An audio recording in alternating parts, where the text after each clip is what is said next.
Il est 7h12 sur Europe 1. Dimitri Pavlenko, vous recevez ce matin Thomas Couvin, ancien plongeur des mineurs de la Marine nationale. Bonjour Thomas Couvin.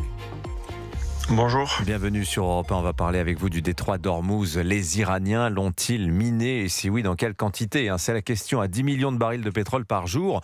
Vous avez été plongeur des mineurs dans une autre vie, Thomas Couvin. Vous avez passé 18 ans dans la Marine nationale. Aujourd'hui, vous dirigez une société dans le civil qui emploie des drones et des robots pour des usages, on va dire, beaucoup plus pacifiques. Mais alors, vous connaissez bien le détroit d'Ormuz. La Marine française a l'habitude d'y naviguer. On rappelle d'ailleurs les accords de défense qui nous lient à plusieurs États de la région, à commencer par les Émirats Arabes Unis. Est-ce qu'on a une idée précise, Thomas Couvin, pour commencer, de la menace des mines dans le détroit d'Ormuz ? Oui, on connaît un petit peu le type de mine qu'utilisent les Iraniens. Ils en utilisent à peu près deux sortes, des mines à Orin. C'est des mines qui sont situées entre deux eaux. Elles sont reliées au sol par un lest et elles ont une vocation à rentrer en contact avec le bateau. Et après, on a des mines de fond, donc elles sont en attente sur le fond d'une signature acoustique ou magnétique d'un bateau pour pouvoir se déclencher. Alors, vous avez parlé de mine à Orin, O-R-I-N. Qu'est-ce que c'est exactement ? C'est la chaîne qui relie la mine au lest, c'est ça ? C'est ça exactement, oui, tout à fait. Ce qui permet en fin de compte d'avoir des mines qui se trouvent à peu près entre 2 ou 3 mètres sous la surface de l'eau, qui sont très faiblement visibles de l'extérieur, et elles rentrent en contact avec le bateau. Alors, Emmanuel Macron a proposé donc l'aide de la marine française pour sécuriser la zone. Quelle est l'expertise de la France en matière de déminage ? C'était votre métier à vous, Thomas Couvin, Oui, tout à fait. Oui, effectivement, j'ai exercé ça pendant 18 ans. L'expertise de la France en termes de guerre des mines est plutôt très avancée et à la pointe de la technologie. On a eu une zone de conflit qui est la Seconde Guerre mondiale, où on a été un territoire qui a été miné dans le domaine maritime assez fortement.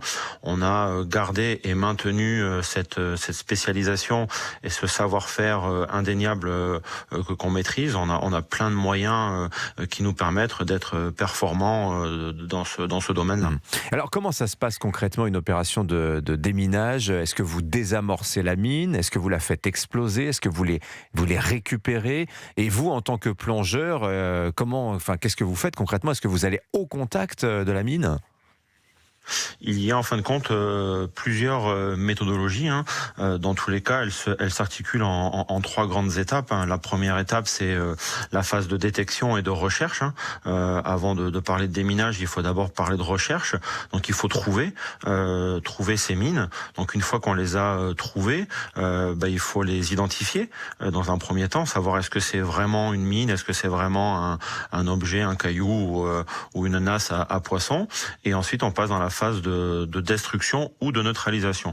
Et là, c'est là où l'étape est la plus, on va dire, est la plus délicate, parce qu'il faut apporter dans un premier temps une charge explosive pour venir détruire la mine, ou lorsqu'on décide de faire une phase de neutralisation, en fin de compte, on va démonter la munition afin de pouvoir l'étudier et comprendre son fonctionnement. Donc on vous imagine, vous, plongeur, Thomas Couvin, aller au contact de la mine. Comment ça se passait visuellement ?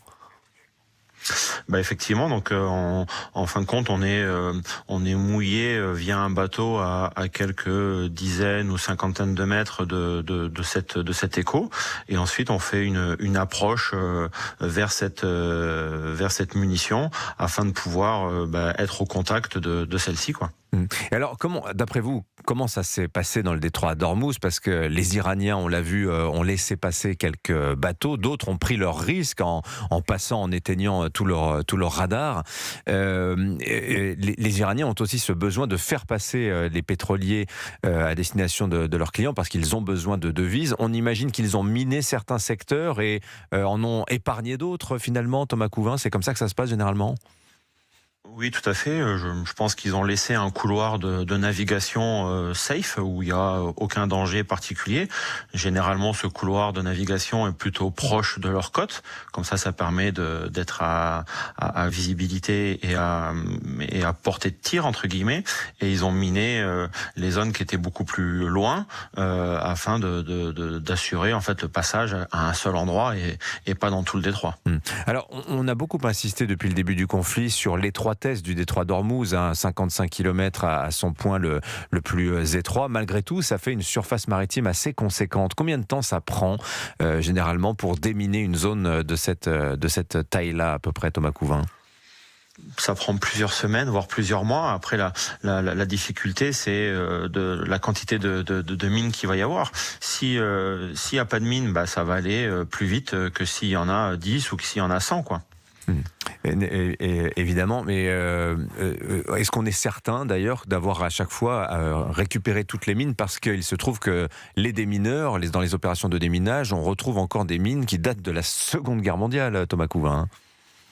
Oui, tout à fait. Alors après, la particularité de la France, c'est qu'on a des courants et des marées qui font qu'on a des mouvements de sable sur le fond qui vont de temps en temps recouvrir la mine et de temps en temps la découvrir.